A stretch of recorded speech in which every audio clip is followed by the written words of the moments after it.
Okay, so writing down code and suddenly remember that you don't remember something. What do? Well, that's when you go to an LLM, right?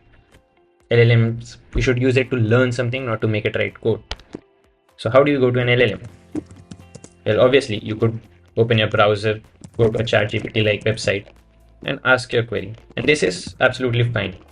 If your query is a complex query that you need multiple prompts and answering questioning to get the answer, right? But what if your query is just like a one-liner query? You just need to get definitions of full forms. Well, then it's not worth it to open the browser and go through all this process, right?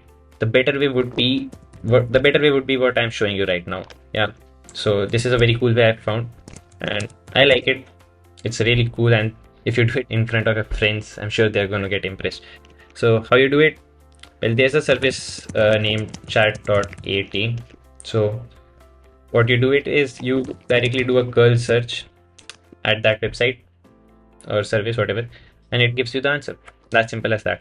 Because you only need text, right? It's a chat bot, so you don't need images. If you do need images, sure, go to the website. That's all right. But if it's a simple query, this is the way I would say. This is the way I would do it.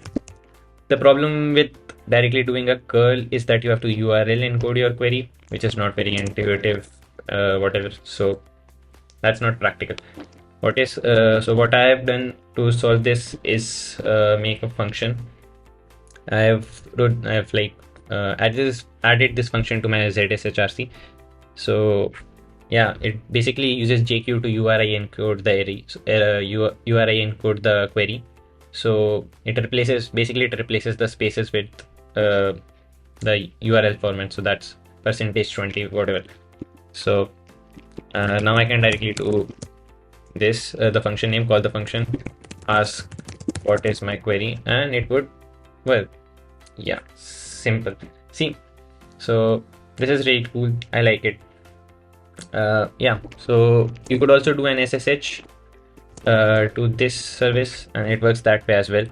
Now I think this gives you chat history and all that stuff, so but I'm not sure. Check it out.